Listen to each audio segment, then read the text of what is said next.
I don't remember what the dinner was for. Maybe my father's promotion. Maybe Rachel's new certification, honestly. There was always some reason to celebrate her. The table was full.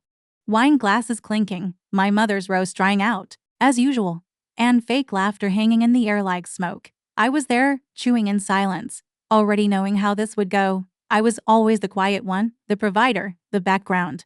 Rachel was glowing, as always, talking about some new design project, dropping names of her rich clients like confetti. My father nodded with that proud squint he reserved only for her. I had just asked someone to pass the potatoes when he said it. You'll never be as good as your sister. It cut through the clatter, like a slap, only colder. Nobody flinched. Except me. I set down my fork. Then tell her to pay all the bills, I said. Just like that. Calm, quiet. Final dot. The room froze. Forks hung in midair. Rachel blinked. My father looked like I'd spoken in another language.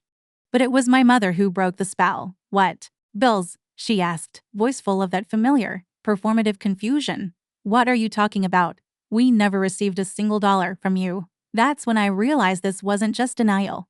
This was a performance, a family play I'd never been cast in. Despite financing the whole production, I pushed my chair back slowly. Really? I said. Reaching into my coat pocket, I pulled out a folded page, the printout of one bank transfer. Just one. There were dozens. Rachel leaned forward. Wait? What is that?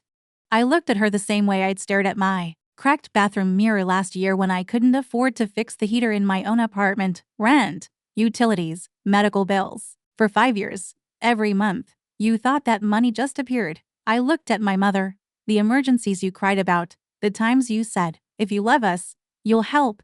You don't remember?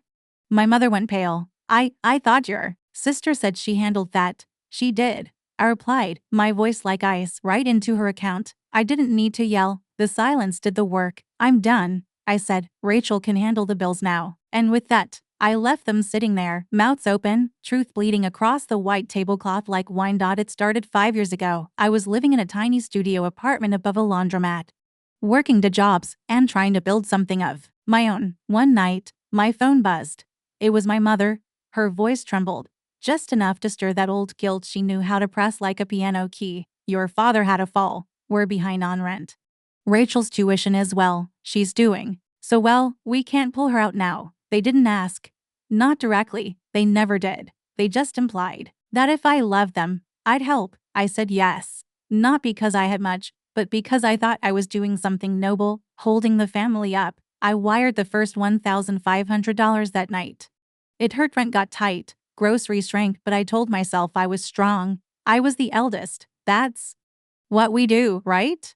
The first few months, they thanked me. My mother would send a heart emoji. My father would call and say, you did good, son. Rachel, she never said much.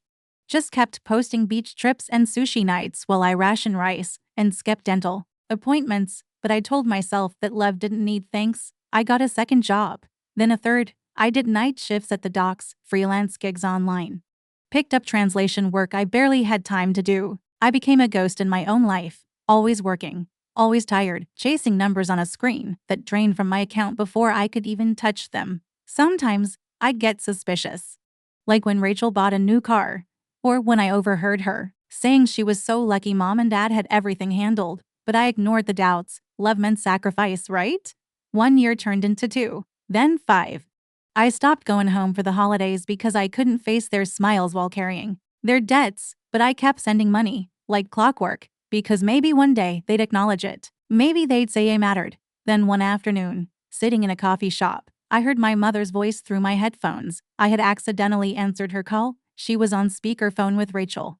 I'll never forget the words. He's useless. We can't rely on him. Rachel laughed. He's like an ATM with legs.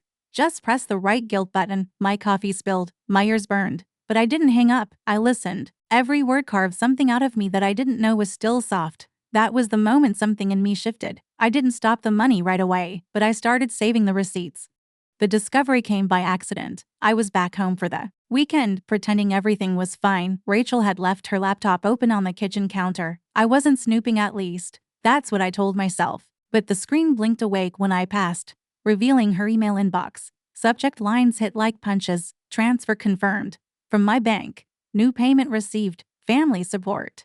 Emergency fund allocation. Vacation deposit. Vacation. The emergency. That month was a broken boiler. My boiler. I clicked. The trail was all their wire transfers with notes I'd written in desperation. Explanations meant for my mother's eyes. Sorry it's late. Got held up at work. This is the last I can send until next paycheck. Rachel had replied to the bank with smiley faces. She knew where the money came from. Knew it wasn't hers to spend. And still, she drained every cent. That night, I started downloading statements, emails, transfers, screenshots. I saved them all in a folder I named insurance. Every lie cataloged, every transaction timestamped. I stopped being their ATM. I rerouted my direct deposit, froze the cards, shut down the auto payments, and I waited. When the complaints started, our card's not working. Did you change banks? I acted confused, played dumb, maybe. The bank's glitching. They believed me. Of course they did. I was the idiot son, the silent one, the one they never truly saw. Until that night at dinner.